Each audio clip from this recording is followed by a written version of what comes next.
we're going to be discussing the brutal truth about 25B essential oils and mosquito repellency, all on this edition of the Pest Geek Podcast.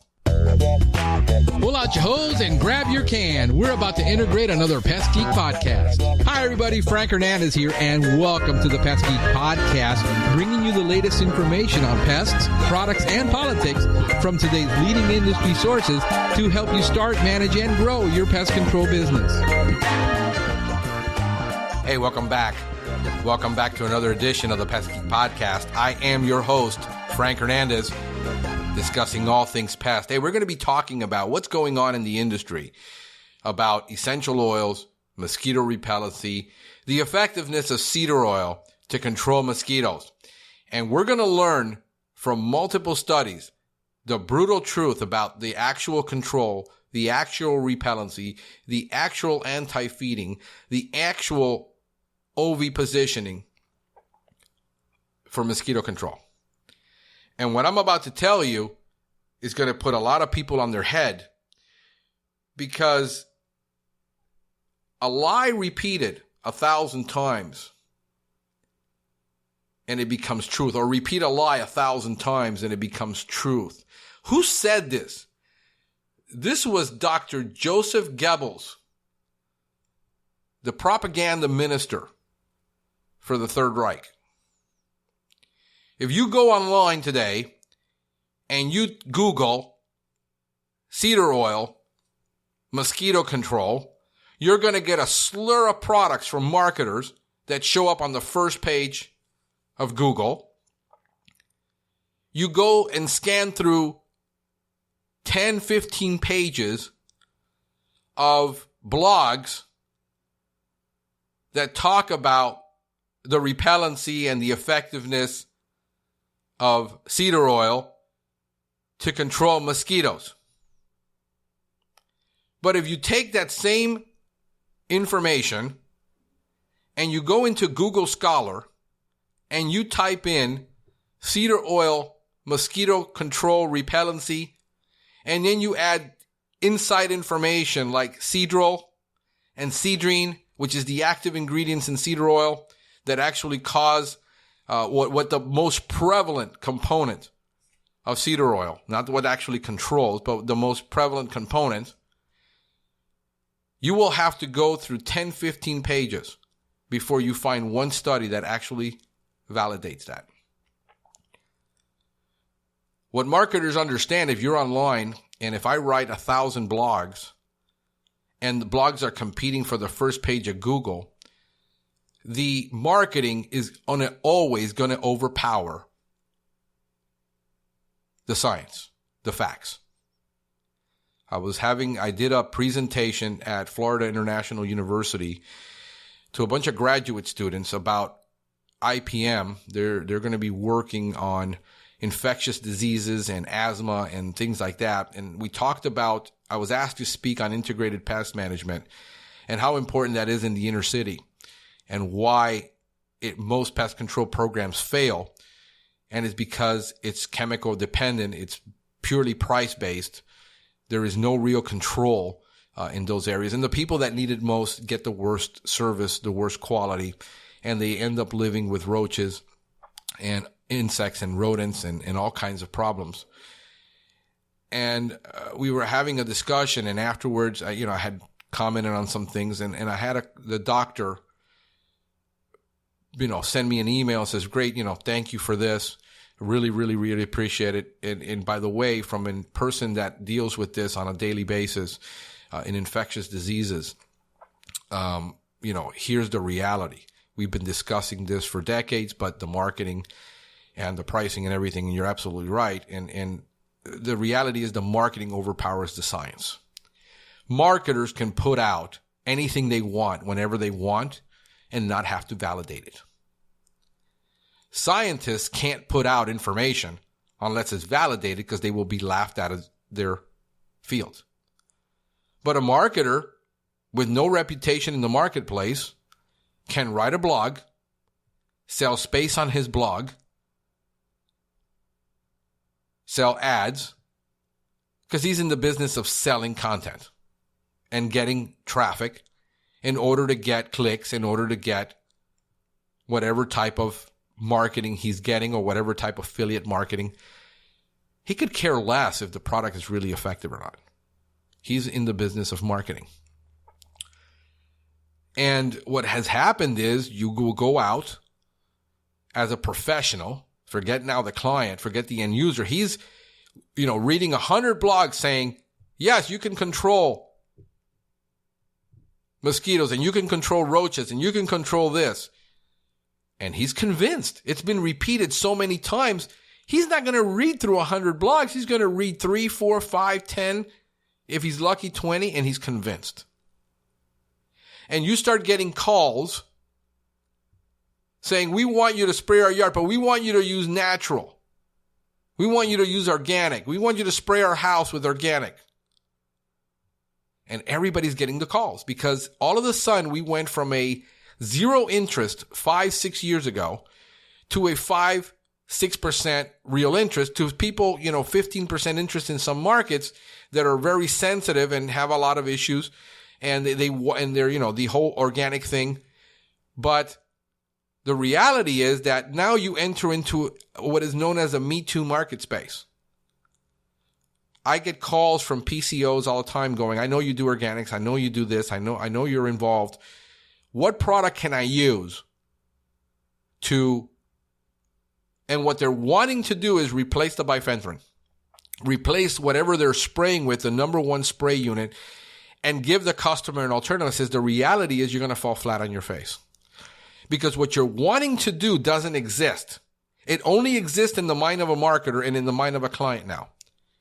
There's no way to go out and just blanket spray with any 25B product. You take your pick. It doesn't matter. Blanket spray and get any control for any period of time. Because here's the reality. What you've ignored is that you don't know the science. You don't know the facts.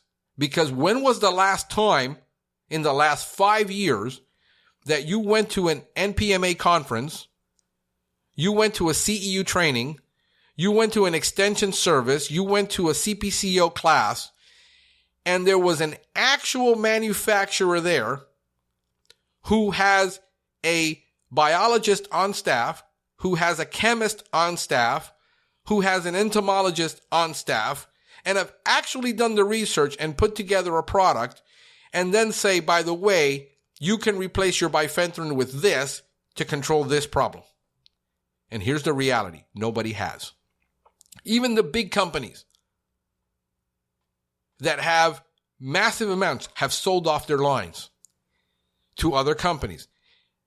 There is no talk about replacing and using 25B. Right now, 25B is kind of like a tool you keep in your toolbox, like that screwdriver that you use once in a while, but you really don't have a real application for it. You can't replace your line. You don't have that in 25B. There is no real discussion going on in the industry. There really isn't a discussion about the science going on. Why? Because here's the reality. Here's the answer. I don't have the time to care about the science. I want you to give me a product that I can spray and replace my bifenthrin with. That's what you want. I don't have time to really go back in and say, we're going to spend the next 5 to 7 years the same way I did initially to learn IPM, to learn pest control, to learn all the 17 chemicals I carry on my truck, learn how to use them all for specific pests, and now have the same learning curve for using a 25B product. So you're dependent on the marketing. You bought the marketing. It's the same thing as when a manufacturer says you can get 90 days control with our product. Really? So why do you allow a reservice in 21 days? Does it control for 90? If it controls for 90 days, why would I need to go back in 21 days? Because the reality is it doesn't. It doesn't always. It does for a limited number of pests on that label. It does it for a minimum amount of surfaces that you can put it on, but that's it. So nobody's having a real serious discussion, and nobody wants to open that up. You know why? because most of the people selling natural products online or in the marketplace are not pest control companies with any serious science, with any serious discussion about what it actually controls. In other words, you have to buy it and try it and see what it will work on. But I can call BASF and say, look, Alpine, wettable granule, German cockroaches, what is the best way to apply it?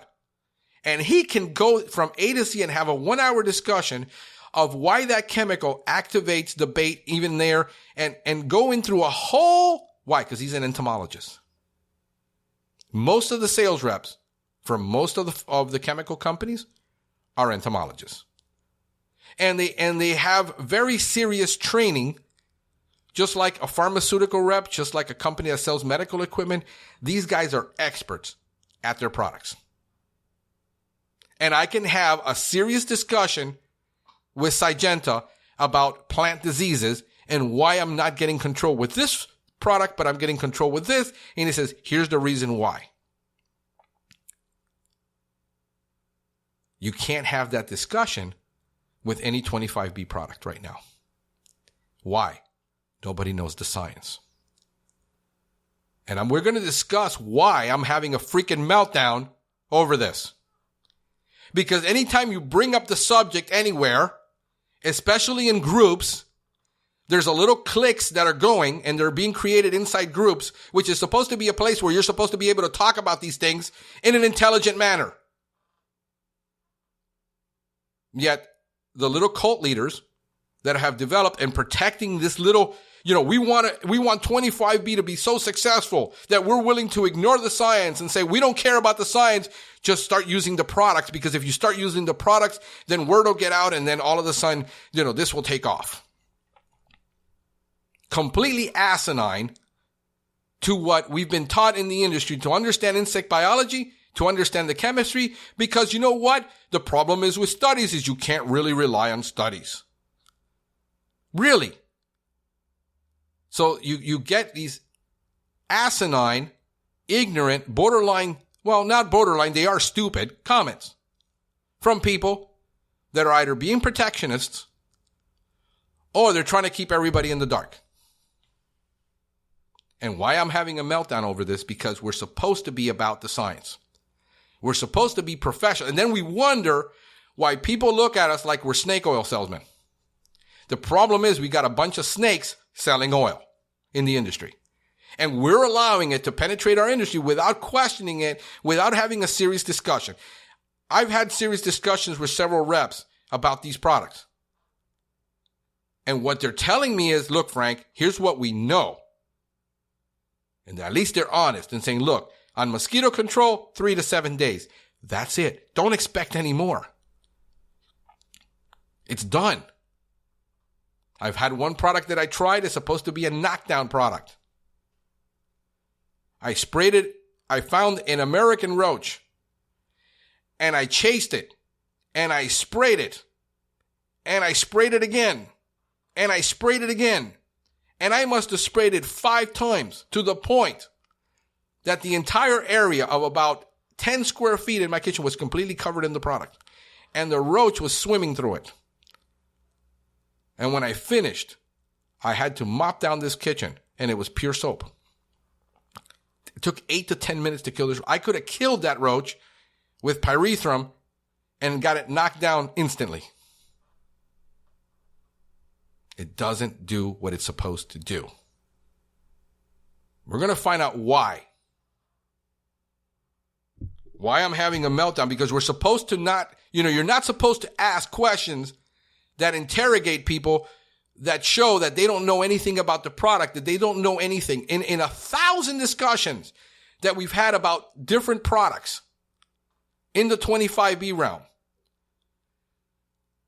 we can name 2 companies that make 2 products that people actually have experience with and are telling everybody, yes, it controls this and it controls, but it doesn't control this and it controls this, and we find that it controls this, and we can start having the discussion. Essentra and Ecovia, they've been around a long time. People have had the chance to use it. There are other products entering the market with no proven. They're not proven in the marketplace. And instead of the companies that are bringing these products to market saying, listen, we don't really know how it works. We just know we started using it on this, and it works. But when you bring up, what is it working on? The product is amazing. What does it kill? Crickets. Nobody says anything. Well, what is it controlling? How much are you using to control it? Nothing. So it's just a bunch of trolls being paid to market a product inside groups and talk about it, but with no real experience even using it. Because the samples that you get from these companies are enough to do one mix for 1 gallon, and you can only try it on one property. Yet you need usually, when you're doing 25B products, you need lots of gallons of material, especially for outdoor use. I mean, you can't spray a lawn with 1 gallon. You're going to need 5, 6, 7, 10 gallons of water and 3 to 12 ounces of material per gallon. So unless you're charging $300 to $500, you're not really going to put the amount of material. Here's the other reason. The marketplace is going to determine by their dollars what they spend their money on. How many times have I had a conversation with reps and techs that they're not going to spend $300 on a bottle of chemical? And then I say, listen, the cost of applying that chemical is the same as applying this other chemical. You only need 10 to 30 grams of Alpine to a gallon, but it's cracking crevice and spot inside. So with 4 to 8 ounces, I can do an entire kitchen. Pennies. They're looking at the bottle that costs $100 and something for a little tiny bit of product. And they're not asking the question is, how much does it really cost? And do the cost analysis. Yet they're flipping out, they're not going to buy it. When I was buying the equivalent of Alpine, Safari for landscapes, it was almost $400 a bottle for a pound. We can figure out how to use it and be cost effective and keep our cost of goods within that 6%. It was a tool in our toolbox. The problem is that the people selling that one tool in the toolbox don't know what to use it for. And you're buying one tool that you don't know what to use it for. How to use it, where to use it, on what insect, on what species of that, what genus. We don't know. But ignore the science. Ignore the science. We're not supposed to ask those questions because we really want to be marketers and we want market penetration. And the sad part is that the people in these groups that we're supposed to trust to manage this information and keep the place professional are ignoring this and allowing it to happen. So I can no longer be a part of a community that the administrators and the owners of the groups are basically playing, they're basically, what do you call them? Pawns. And then they're just playing the marketing game now. Stop playing the marketing game. You want to be a marketer? Say, I'm a marketer. We sell products, we promote products, you use them, you try them, you figure it out. When a product is off the table and you can no longer discuss it openly and honestly about the failures, nobody ever has a meltdown when somebody says, I used Termidor for ant control and it didn't work. Nobody says, you shouldn't be talking about Termidor and defending Termidor. Termidor can stand on its own. Termidor is proven in the marketplace. Termidor doesn't need anybody defending it. Termidor has thousands of studies on it. So does bifenthrin. So does every other pyrethroid. Yet there's no studies on most of these products. And on the past podcast, I put the studies out there. What is available? So let's get into studies.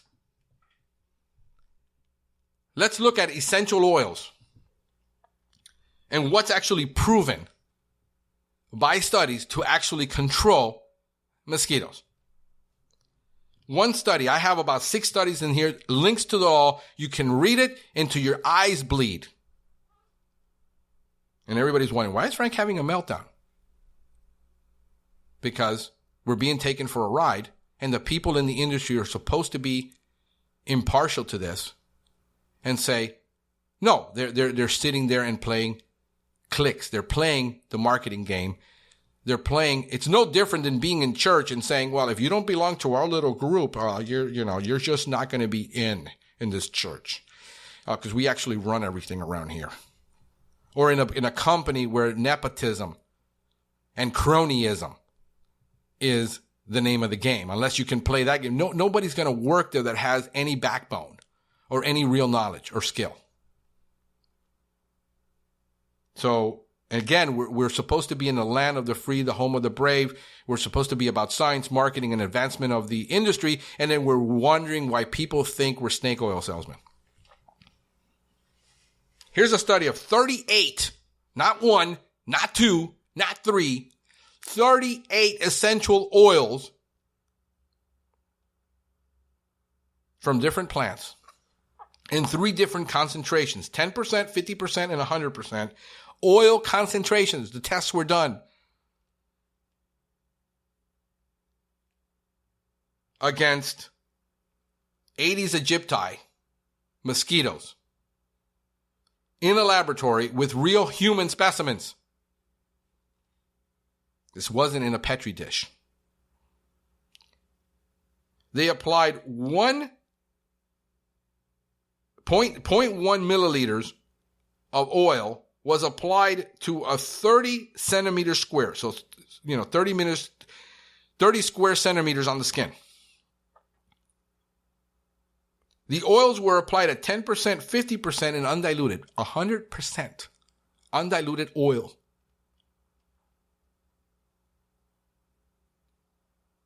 Listen, here's the results. Here's what's going to shock you. Out of 38 oils,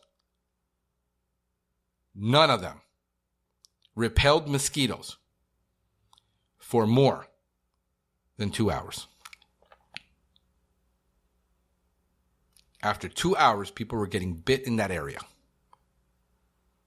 However, citronella, patchouli, clove, and makine, which is the Thai oil, provided 2 hours of complete repellency.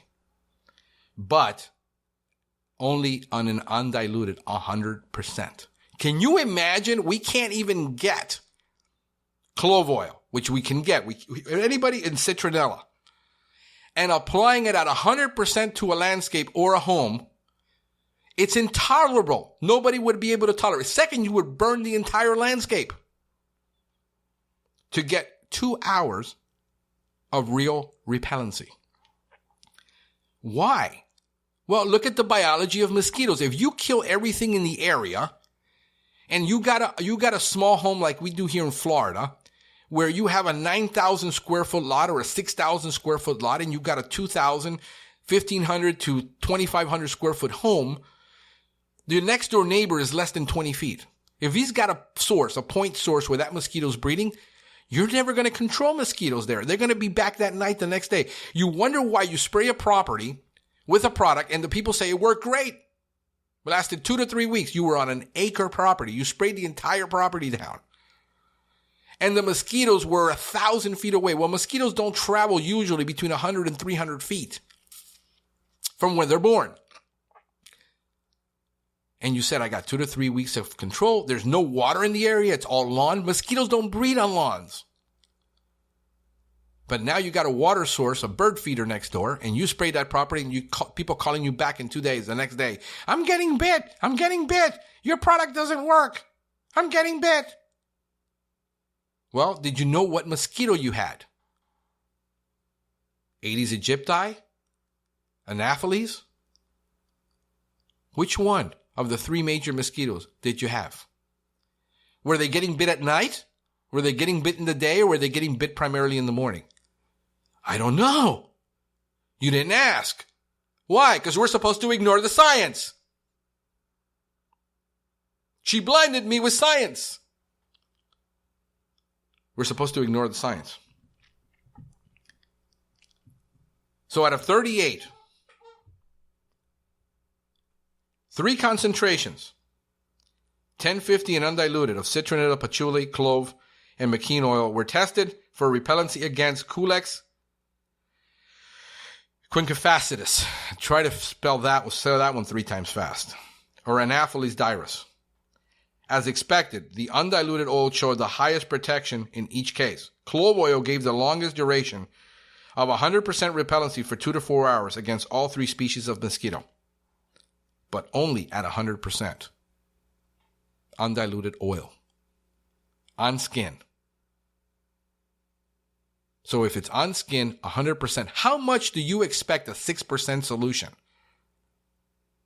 When you bought let's say an 8 to 20% oil, and you're diluting it to a 3% to a 6% solution, and you're spraying it to a landscape where it's exposed to the element like photodegradation. Well, if you just add a surfactant to it, you'll get longer lasting. Here's the problem. Every test on oil, once the volatility of that oil has been released and that oil evaporates, it's done. It did its job, and that's hours, not days, not weeks, not months. I got the studies to prove it. Well, let's look at another study. I got links to all this, by the way. You're not going to like this podcast. 18 essential oils extracted from Thailandese plants against 4 mosquito vectors. Aedes aegypti, Aedes albopicus, Anaphylis dirus, and Anaphylis culex. With human volunteers in laboratory conditions, under laboratory conditions, essential oils were extracted from the plants belonging to 11 plant families. And the oils were prepared as 100% solution in absolute ethanol additives.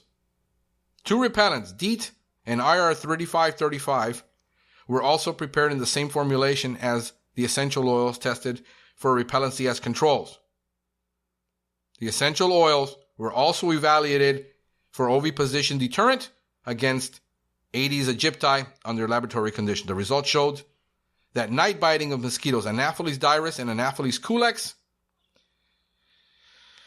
quinquefacitis, I'm having trouble pronouncing that huge, it sounds like a huge giant Greek god word, Aedes albopicus, were more sensitive to all the essential oils with repellency lasting 4.5 to 8 hours, and Aedes aegypti with repellency to 0.3 to 2.8 hours.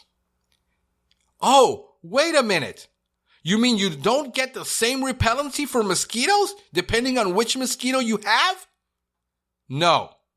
Can you imagine 0.3 hours to 2.8 for one, and then you get 4.5 to 8 hours for another? And you sprayed 2 properties? Well, were you getting bit during the day? Yeah, you got Aedes aegypti, pretty much.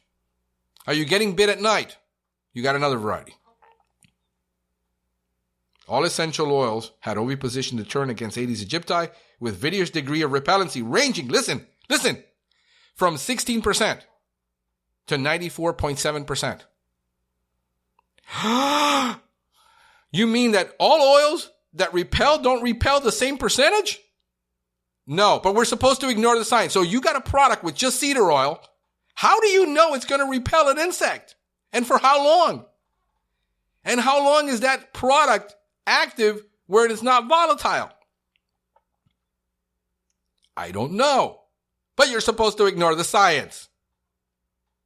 Just buy our product and trust us. We know what we're talking about. We're marketers.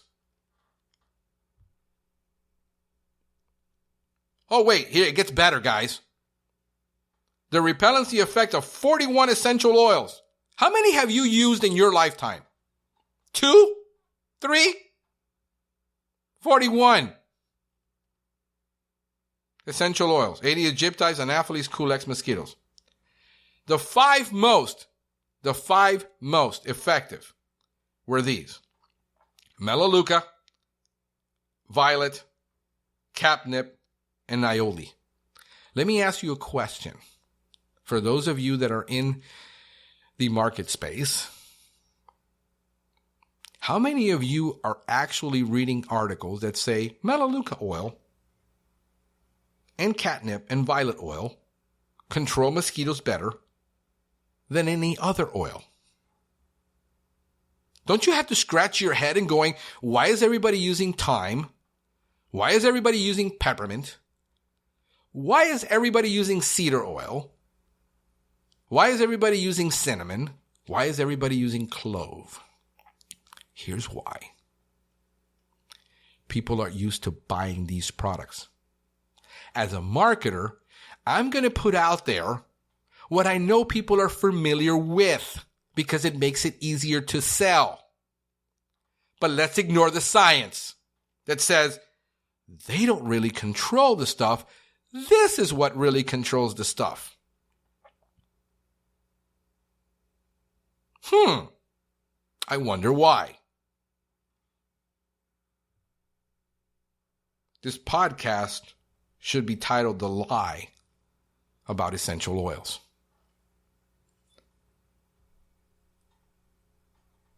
Which, listen to this, induced a protection time of 8 hours and a maximum of 100% repellency for 8 hours on all 3 mosquitoes.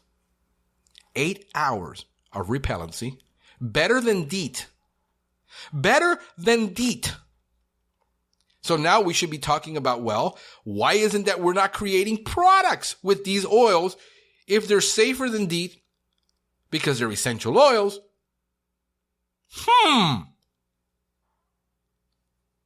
See, the truth hurts both ways. Nobody wants to hear the truth. What we want is to sell product. It's all about the money. I mean, that's what was said. But I'm crazy. Here, the repellency of 5 essential oils. This one's really going to kick you in the groin. In not only 3 concentrations, but in 6 concentrations. 5%, 10%, 25%, 75%, and 100%. This is really going to hurt. Essential oils: bourbon, geranium, cedarwood, clove, peppermint, and thyme. Aedes aegypti mosquitoes, Anopheles, Albuminous, vitamin. When applied to human skin, laboratory test cedar oil failed to repel mosquitoes. Cedar oil failed to repel mosquitoes at 100%. Only high concentrations of peppermint oil repelled Aedes aegypti. Only. Clove and thyme does not really repel a whole lot.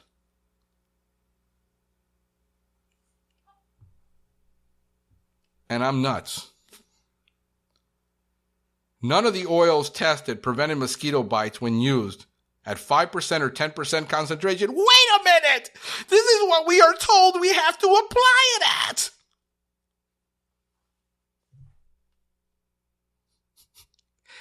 Oh, really? And we wonder why Frank is having a meltdown. Thyme and clove oils were most effective repellents, providing 1.5 to 3 hours protection, depending on oil concentration. Clove oil at 50% combined with geranium oil at 50%, with thyme oil at 50%, it prevented biting by Anopheles albuminous 1.5 to 2.5 hours at 50%. 3 oil blends. So when I say you can't get control of ants in Florida with oil blends, I don't care if you use twice the labor rate. It isn't going to happen. You're not going to get ant control. Well, you don't know what you're talking about. You don't know anything. You're just picking on my product. Idiot.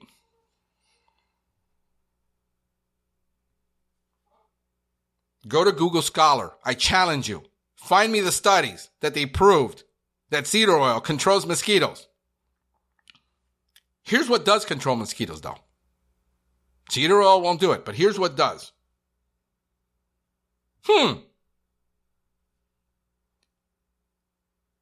Juniper. Wait, let me not get ahead of myself. A and B Cedrine, 80% concentration of Cedrol. And at 80% concentration, then Cedrol at 3 to 14 of Cedronol in a fuming and bioassay test of 53 essential oils. Hold on. And their toxicity to 3 stages of greenhouse whiteflies. The mortality rate on 53 essential oils was less than 40% in all life stages. Check this out. You ready? Cedar oil, with the highest tested concentration, made it one of the least effective oils in the trial. Why? Because cedar oil is darn cheap to produce, and it's what's accessible. And we can make products really cheap from it that are comparable at $99 to $75 a gallon, which is what people are used to paying for this stuff on a professional, and make it compete. Not because it's effective. That's the marketing guys behind it. I'm going to be the most hated guy in pest control. And I don't care. Essential oils of juniper. With pinene, A-pinene, P-I-N-E-N-E. The numbers are there. Actually is what actually has a very good control for mosquitoes.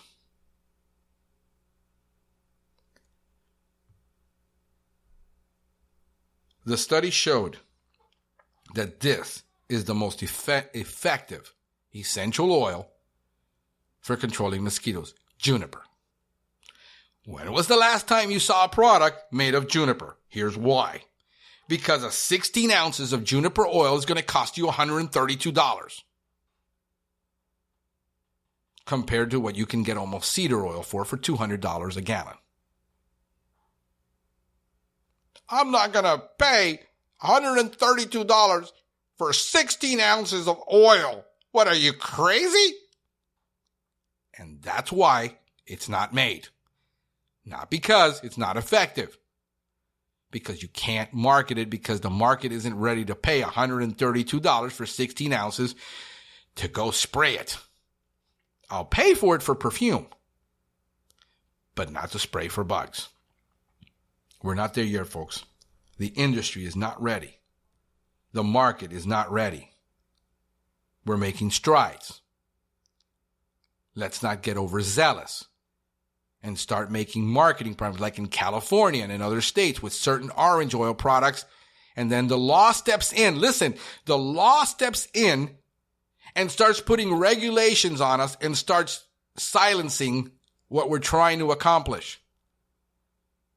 And this is why I'm telling you that if you want to get into the 25B organic pest control arena and you're not willing to spend thousands of dollars in products to test, and you're not willing to spend hundreds of hours to the tune of 10,000 hours of testing in the field to figure out what it actually controls and which rate at which formulation of which combination of essential oils to which pest for how long, it's the equivalent of you saying, I'm going to jump in the ring with an MMA fighter with no skill, no testing, no training, and when that bell rings, he's going to clock you and clean your clock out and kick your can all over that cage. And you wonder why you're not getting control. Just like that insect is going to make a fool out of you. And most people aren't willing to do that. And that's exactly what I did for 6 years. And this is why you can go to my website and there's 3 guaranteed services that we can guarantee control for. 3. Mosquito, shrub pests, and fleas and ticks. That would make 9 insects altogether. That is it. And we have it front and center that we guarantee we use 100% natural. Name me a company on this planet that has 3 guaranteed services front and center on their website with 100% natural product with Armory certificates to prove it. I challenge you. Well, we've sprayed 13,000 gallons of this stuff in the last 2 years. Where are the results? Where are the published results? Marketing is awesome. You can make claims all you want. But we put, 13,000 gallons of this stuff and we put it out. And what did you control? You should be able to tell me exactly what you control with 13,000 gallons of finished product. And you can't.